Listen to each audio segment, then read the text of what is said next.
नमस्कार, हमारे चैनल कहानी अनकही में आपका स्वागत है। आइए आज हम आपको एक नई कहानी सुनाते हैं। सब्जी ले लो, बैंगन ले लो, टमाटर भिंडी ले लो। बूढ़ी अम्मा सड़क पर सब्जी बेच रही थी। उनकी उम्र 60-62 साल की थी। उनसे ठेला नहीं चल पा रहा था, परंतु फिर भी वह धीरे धीरे ठेला चला रही थी।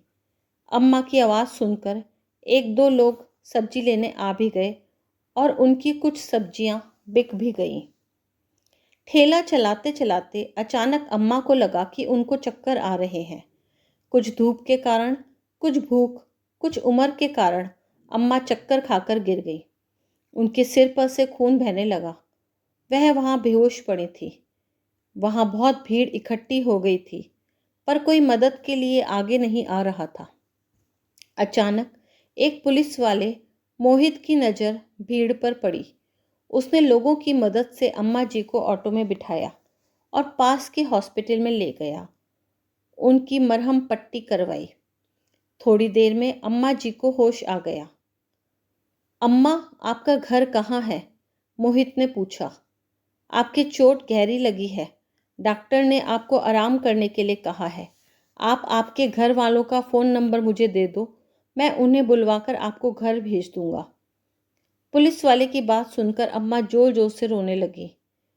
मोहित ने उनका हाथ अपने हाथ में लिया और उनसे पूछा, क्या बात है, आप क्यों रो रही हैं? अम्मा बोली, मेरा इस दुनिया में कोई नहीं है। किसी संस्था ने मुझे सब्जी बेचने का ठेला दिया था, तभी से मैं सब्जी बेचकर जीवन चला रही हूँ। 20 दिन हो गए, मैंने अपनी खोली का किराया भी नहीं दिया है। ऐसा कहकर वह रोने लगी। मोहित को उन पर बहुत तरस आया। सरकारी अस्पताल था। डॉक्टर भी बार बार डिस्चार्ज के लिए कह रहे थे। मोहित को कुछ समझ नहीं आ रहा था कि वह क्या करे। रात के 8 बज रहे थे। पत्नी का भी फ़ोन आ रहा था। उसने अम्मा जी को डिस्चार्ज करवाया और सीधे अपने घर ले गया। उसने अपनी पत्नी को अम्मा जी के लिए बिस्तर लगाने को बोल दिया था। घर पहुंचते पहुंचते 11 बज चुके थे। सभी लोग सो चुके थे। पूजा ने जल्दी से अम्मा जी को सहारा दिया और ड्राइंग रूम में बिस्तर पर लिटा दिया। फिर भागकर हल्दी का दूध ले आई। अम्मा जी दवाई खाकर सो गई। जब तक मोहित और पूजा कमरे में आए, 1 बज चुका था।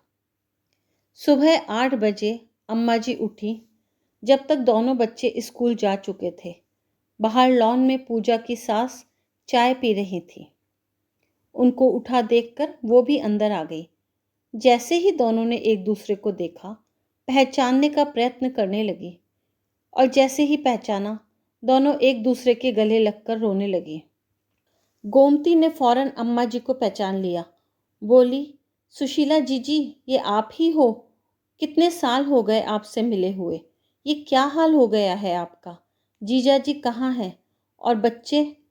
सुशीला जी गोमती की बात सुनकर फूट फूट कर रोने लगी। सुशीला अम्मा और गोमती दूर के रिश्ते की मौसेरी बहनें थीं, परंतु उनके पीहर का गांव एक ही था। दोनों की शादी होने के बाद मिलना जुलना कम हो गया था। गोमती के पति पुलिस में थे, जो 5 साल पहले गुजर गए थे। उनके एक ही बेटा था। बेटा और बहू गोमती का बहुत ध्यान रखते थे। पोता पोती भी दादी माँ करते करते आगे पीछे घूमा करते थे। अब सुशीला अम्मा जी के आने के बाद सभी उनका भी बहुत ध्यान रख रहे थे। और जैसे ही सबको पता चला कि अम्मा गोमती की दूर की बहन है, मोहित और बीना भी बहुत खुश हो गए। इधर अम्मा जी पुरानी यादों में खो गई थी। सभी उनकी बातें सुन रहे थे। धीरे धीरे उन्होंने बोलना शुरू किया। मेरी शादी के बाद तुम्हारे जीजा जी के साथ मैं बहुत खुश थी। हमारे 2 बेटे थे, बड़ा वाला इंजीनियर और छोटा लेक्चरर। मेरे पति के रिटायरमेंट के 10 साल पहले हम इसी शहर में शिफ्ट हो गए थे। यही हम दोनों ने अपना घर भी बना लिया था और दोनों लड़कों की शादी भी कर दी। बच्चों की शादी के कुछ समय तक तो दोनों बहुएं ठीक थीं, पर धीरे धीरे दोनों बहुओं के आपस के झगड़े बढ़ने लगे। दोनों अपने आगे किसी को कुछ नहीं समझती थीं। घर के काम से लेकर छोटी छोटी बातों में दोनों झगड़ा करती, लेकिन तुम्हारे जीजा जी की वजह से थोड़ा कंट्रोल में रहती थी। पर एक दिन झगड़ा ज़्यादा बढ़ा तो जीजा जी ने उनको ऊपर के कमरा देकर अलग कर दिया। अब हमारे एक घर में 3 रसोई बनती थी। बेटे कभी कभी नीचे हम बूढ़े बूढ़ी को देखने आते थे। हम दोनों पति पत्नी भी उन लोगों से ज़्यादा उम्मीद नहीं रखते थे। रिटायरमेंट के 2 साल बाद अचानक तुम्हारे जीजा जी को दिल का दौरा पड़ा और उनकी मृत्यु हो गई। उनके जाने के बाद मैं बिल्कुल अकेले पड़ गई। जाने से पहले पतिदेव मकान मेरे नाम कर गए थे। उनकी डेथ के बाद बच्चों ने रंग बदलने शुरू कर दिए। बड़ा बेटा अपनी गृहस्थी लेकर नीचे ही शिफ्ट हो गया। 1 साल के अंदर ही मुझे मेरे कमरे से निकालकर एक बहुत छोटा कमरा दे दिया गया। रसोई में मेरी दखल अंदाजी बहू को पसंद नहीं थी। वह बोलती थी कि आप अपने कमरे में ही खाना खाया करो। इनकी मृत्यु के करीब 2 साल तक यह सब चला। उसके बाद एक दिन दोनों बेटे मेरे पास आए और बोले, अम्मा कुछ पेपर हैं, घर ठीक करना है, आप इन पर अंगूठा लगा दो। मुझे पढ़ना नहीं आता। मैंने भी उनकी बात मानकर अंगूठा लगा दिया। मकान के पेपर मेरे पास थे। वह दोनों मुझे बहला फुसला के पेपर ले गए। कुछ दिनों में ही उन दोनों का रुख बदल गया। अब तो मेरा अपने कमरे में रहना भी उन लोगों को भारी पड़ रहा था।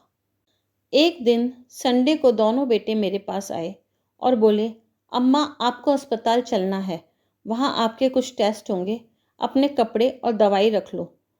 मुझे समझ नहीं आया कि जब मैं बीमार ही नहीं हूँ तो टेस्ट किस बात के होंगे। कुछ सोचते सोचते दवाई का डिब्बा और अपनी 4 साड़ियाँ रख ली।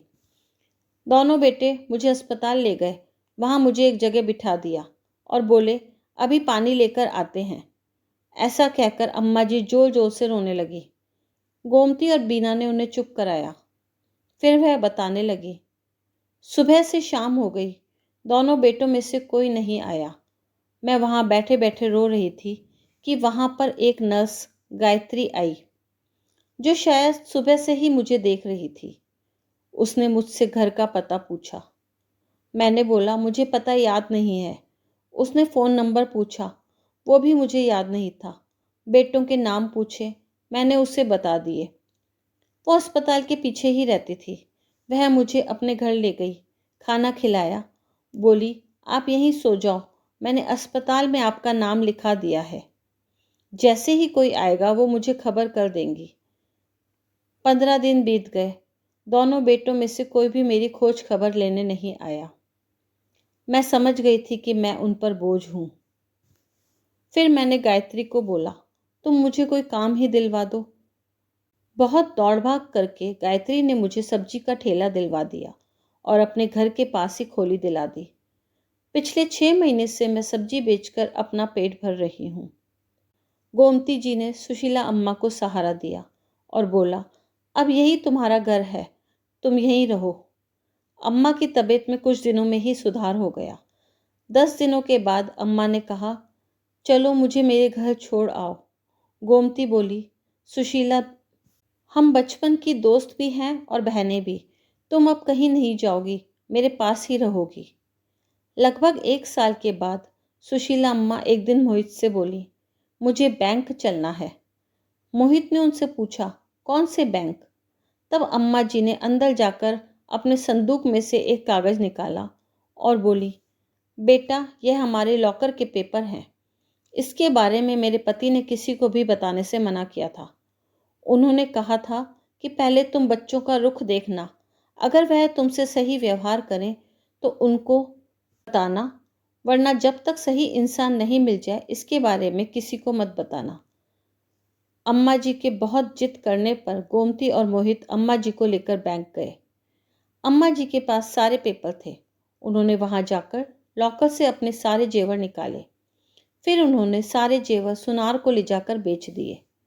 अम्मा जी को लगभग 45 लाख रुपए मिले, जिसमें से 5 लाख उन्होंने नर्स गायत्री को दे दिए और 5 लाख रुपए मोहित के बच्चों के नाम कर दिए। बाकी बचे हुए पैसे की अम्मा जी ने एफडी करवा दी, जिससे उन्हें महीने में खर्च लायक अच्छी खासी रकम मिल जाती थी, जो वो अपनी और गोमती की बीमारी और उनके परिवार पर खर्च करती थी। सब कुछ अच्छा चल रहा था। एक दिन गोमती और अम्मा जी के पीहर से शादी का बुलावा आया। सबके कहने पर अम्मा जी भी शादी में गईं। शादी में अम्मा जी के बेटे और बहू दोनों आए थे। उन्होंने अम्मा जी के बारे में रिश्तेदारों को बोल रखा था कि उनकी मृत्यु हो गई है। वहां पर अम्मा जी को जिंदा देखकर सब चौंक गए। तब गोमती जी ने सारे रिश्तेदारों को उनके बेटों की असलियत बताई। उनके बेटों को भी जब पता चला कि अम्मा जी के पास अभी भी बहुत पैसा है, तो वो चारों उनसे माफ़ी मांगने लगे। पर अम्मा जी ने तो उनसे सारे रिश्ते ही तोड़ दिए थे। अम्मा जी अब बहुत खुश थीं कि उनको एक अच्छा परिवार मिल गया था। अगर आपको हमारे द्वारा सुनाई गई कहानी पसंद आई हो तो हमारे चैनल को लाइक, शेयर और सब्सक्राइब करें तथा बेल आइकन प्रेस करें।